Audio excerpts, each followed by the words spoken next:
This was me. I was raised a boy, but could never find myself comfortable in the body I occupied. Over the years, I realized that I would feel more comfortable living as a woman. Thus, I began medically and socially transitioning, and now, strangers on the internet ask me what I smell like. If you're watching this video, it's likely you know someone like me. So your loved one is trans. Presented by Aphreditto. Introduction. Concepts, contexts, and terms. Transgender is a word that has come into widespread use only in the past couple of decades, and its meanings are still under construction. I use it in this series to refer to people who move away from the gender they were assigned at birth, people who cross over, trans, the boundaries constructed by their culture to define and contain that gender. Some people move away from their birth-assigned gender because they feel strongly that they properly belong to another gender, through which it would be better for them to live. Others want to strike out towards some new location, some space not yet clearly described or concretely occupied. Still, others simply feel the need to challenge the conventional expectations bound up with the gender that was initially put upon them. In any case, it is the movement across a socially imposed boundary away from an unchosen starting place, rather than any particular destination or mode of transition, that best characterizes the concept of transgender that I develop here. I use transgender in its broadest possible sense. Because members of minority groups are, by definition, less common than members of majority groups, minorities often experience misunderstanding, prejudice, and discrimination. Society tends to be organized in ways that either deliberately or unintentionally favor the majority, and ignorance or misinformation about a less common way of being in the world can perpetuate harmful stereotypes and mischaracterizations. Those who feel the need to resist their birth-assigned gender, or to live as a member of another gender, have encountered significant forms of discrimination and prejudice, including religious condemnation.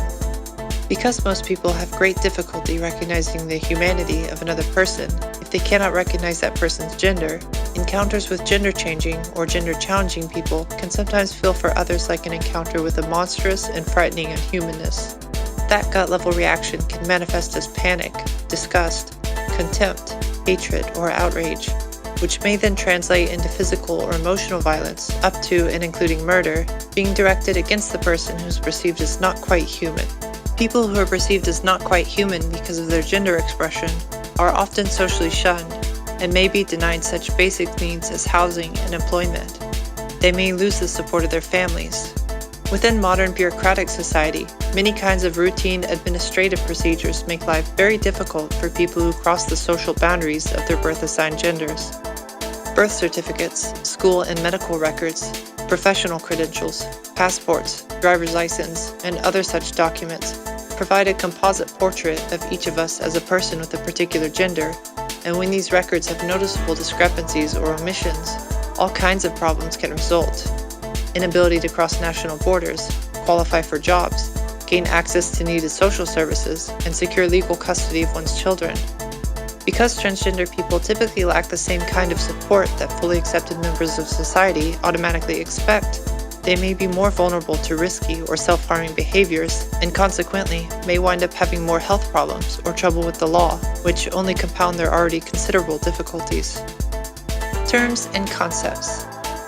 Trans issues touch on existential questions about what it means to be alive and take us into areas that we rarely consciously consider with any degree of care. Similar to our attitudes about gravity, for example, or breathing, usually we simply experience these things without thinking about them too much.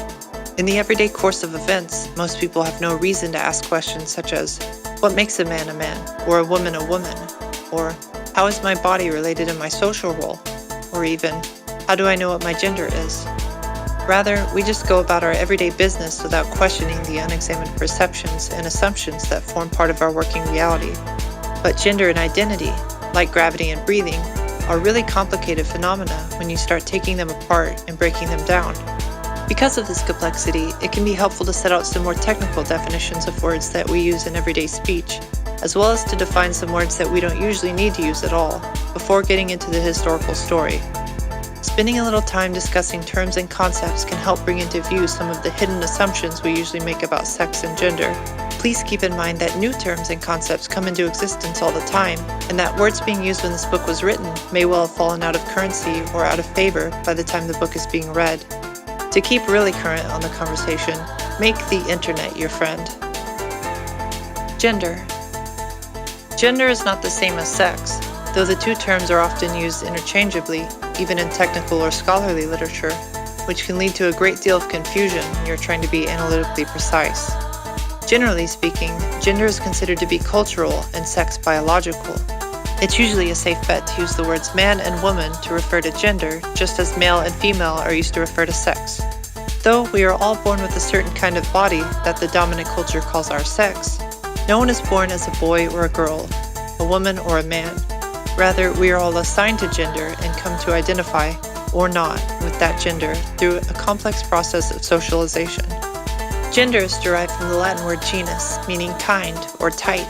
Gender is the social organization of bodies into different categories of people. In the contemporary United States, this sorting into categories is based on sex. But historically and cross-culturally, there have been many different social systems of organizing people into genders. Some cultures, including many Native American cultures, have had 3 or more social genders. Some attribute social gender to the work people do rather than the bodies that do the work. In some cultures, people can change their social gender based on dreams or visions. In some, they change it with the scalpel or syringe. The important things to bear in mind are that gender is historical, it changes over time, that it varies from place to place and culture to culture, and that it is contingent, that is, depends on many different and seemingly unrelated things coming together in a unique and particular way.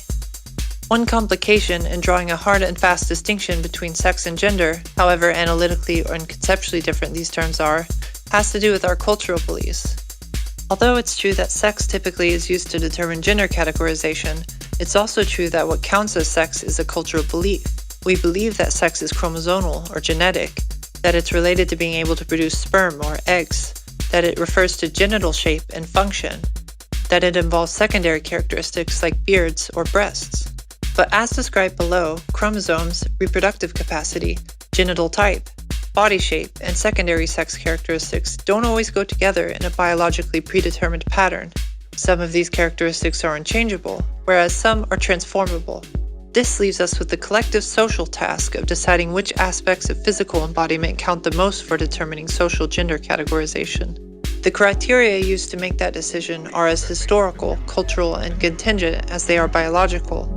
After all, nobody talked about using chromosomal sex to determine social gender before the development of genetics, or using birth certificates as proof of identity before issuing birth certificates became commonplace in the early 20th century. Moreover, the perceived need to make a decision about someone's sex and determine their gender is based as much on aesthetics as on biology. No one would question the sex of an elite woman athlete like the South African runner Caster Semenya if she looked stereotypically feminine. It's therefore possible to understand sex being just as much of a social construct as gender. What this boils down to is saying that we believe sex is a stable basis for determining a fixed social gender, but the reality of the situation is that physical bodies are complex and often non-binary, and social categories, which are themselves highly changeable, can't be unproblematically grounded in the flesh. It's another way of saying that trying to relate sex to gender in some deterministic way always fails at some level, and that any correlation we do establish has a cultural, historical, and political dimension that must be established, asserted, and reasserted over and over again for it to remain true. This takes us into one of the central issues of transgender social movements: the assertion that the sex of the body, however we define body and sex, does not bear any necessary or predetermined relationship to the social category in which that body lives or the identity and subjective sense of self of the person who lives in the world through that body.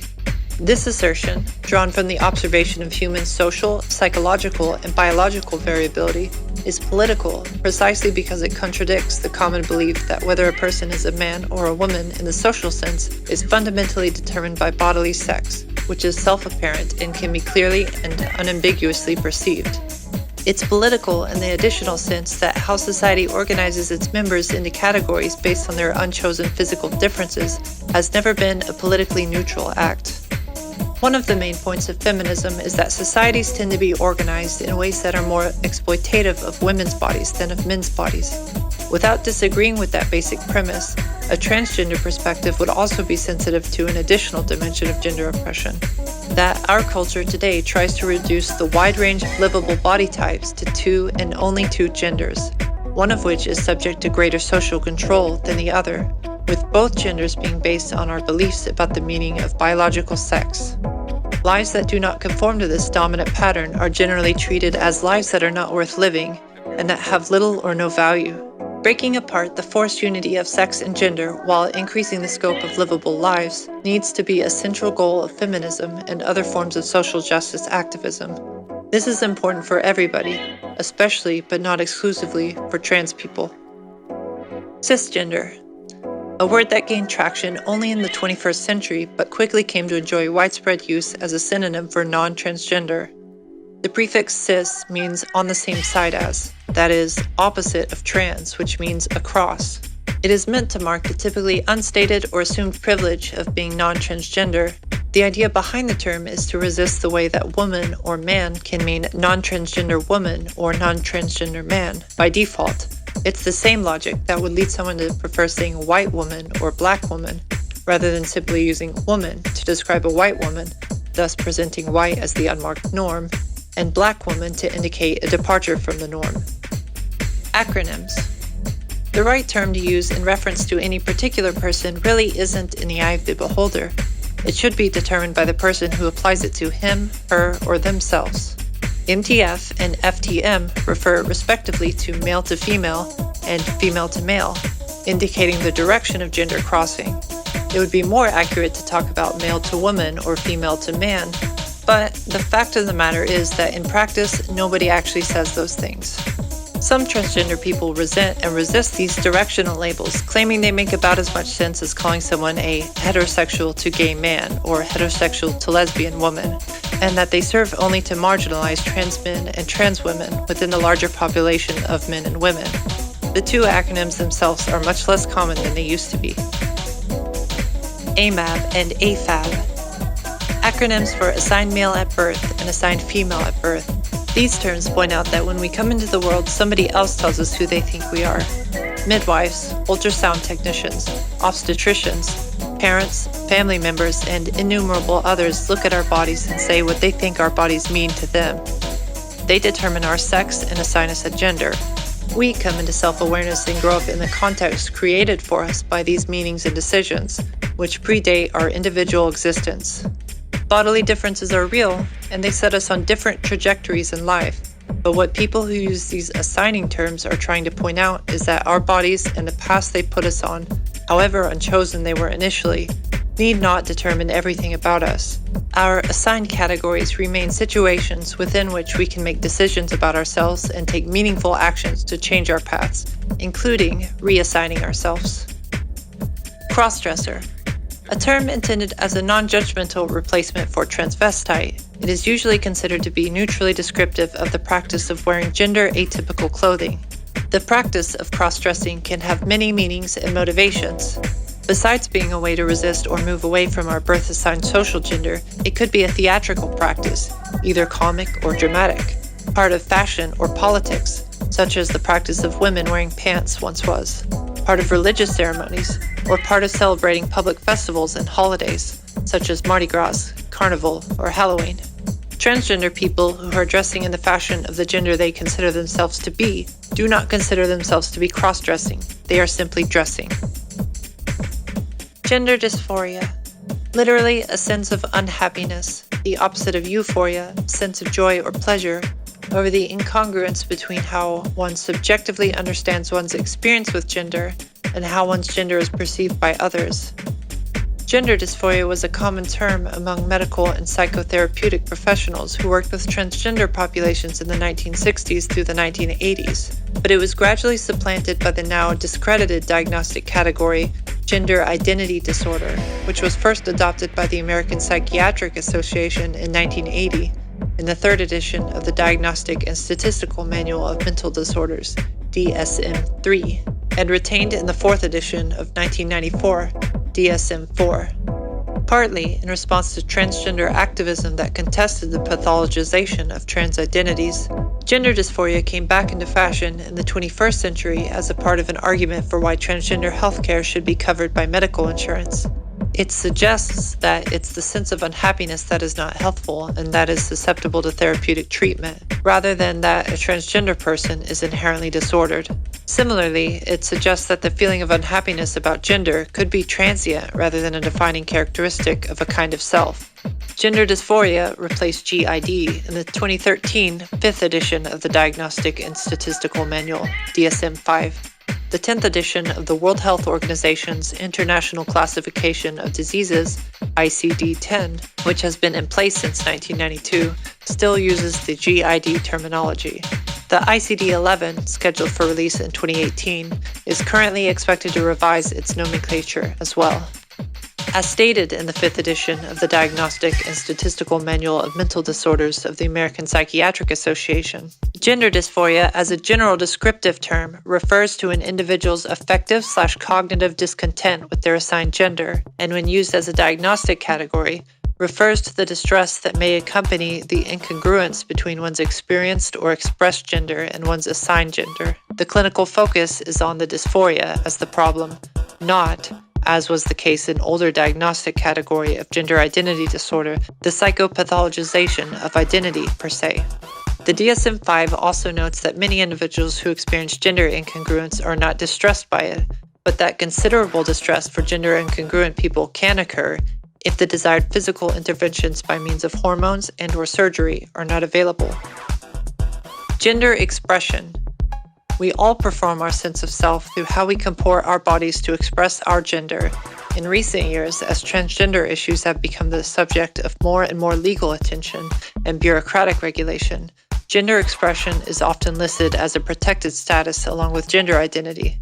The intention here is to protect people who express their gender in non-binary or non-conformist ways, such as a tech industry woman who doesn't wear makeup and feels more comfortable in a t-shirt than a strapless floor-length gown, or a young man at art school who has a fondness for glitter nail polish. The idea is that such expressions of self should not be illegal, stigmatized, discriminated against, or result in harm to persons who express themselves in those ways. Gender expression is also a useful term in situations where some members of the public or some business owners might not accept or recognize transgender people as actually belonging to the gender they identify with and persist in thinking of a trans woman as a man in a dress, or a trans man as a woman with facial hair. It doesn't matter what somebody else thinks you are if you can express yourself without fear in whatever manner feels right to you. Some trans people, particularly those who feel that their transness has a biological basis and requires medical treatment, draw a distinction between gender expression and gender identity to argue that gender identity is more serious, less chosen, and in greater need of protection than gender expression, which is considered more voluntary and less important. Gender identity. Each person has a subjective sense of fit or lack of fit with a particular gender category. This is one's gender identity. For most people, there is a sense of congruence between the category one has been assigned at birth and socialized into and what one considers oneself to be. Transgender people demonstrate that this is not always the case, that it is possible to form a sense of oneself as not like other members of the gender one has been assigned to at birth, or to feel oneself to properly belong to another gender category or to resist categorization at all.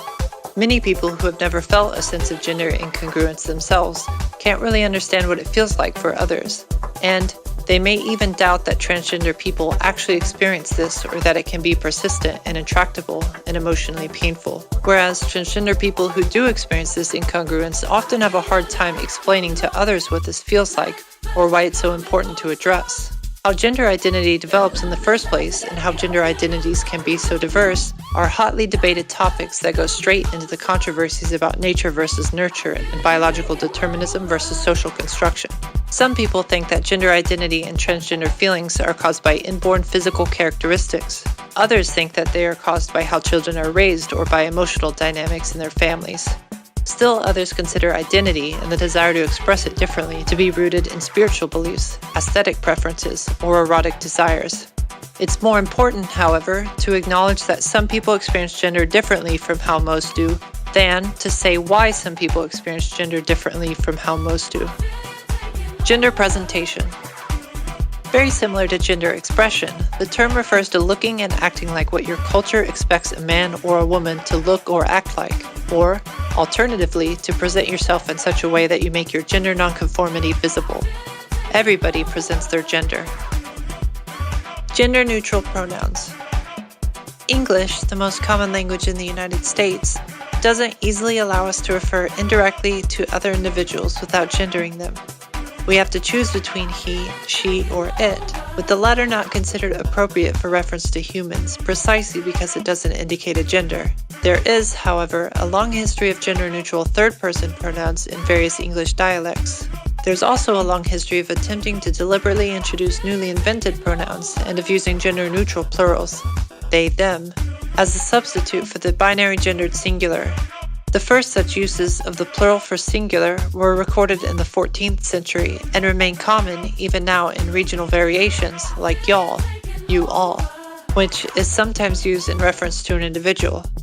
It is increasingly common to use the plural they, them, their in place of a gendered singular pronoun when the sex or gender of the person being referenced to is unknown or irrelevant, even to the point of saying something clunky like the person themselves. Some people who favor gender-neutral English pronouns might use ze or she in place of he and she, or the word here instead of his and her. Sometimes, in writing, people use the unpronounceable s/he. None of the solutions to linguistic gendering in English is entirely satisfactory. The newly coined words can sound fake or jarring, and the use of plural in place of singular can sound ungrammatical. But language evolves, often in response to historical events, like the Roman and Norman conquests of England, which introduced a lot of Latin vocabulary into English. If it didn't, contemporary English speakers would still talk like Chaucer or Shakespeare. Transgender and non-binary people are pushing language to evolve today to take into account the new social reality that such people are creating. Non-gender specific third-person pronouns are actually the rule rather than the exception in most non-Indo-European languages. Appropriate use of gender-neutral pronouns can be tricky. On the one hand, gender-neutral language can be a way to avoid sexism, as in not using he or man to refer to people in general, or to avoid making assumptions about a person's gender identity. On the other hand, some transgender people, often those who have worked very hard to attain a gender status other than the one assigned to them at birth, can take offense when referred to by gender-neutral pronouns rather than the appropriately gendered ones, because they perceive this as a way that others fail to acknowledge how they are obviously and deliberately presenting their gender. A good rule of thumb is to treat gender-neutral terms as more polite and formal, for use when you don't know the person being referred to very well, and to treat gender terms as more familiar, for use in situations where you know the person and what they prefer.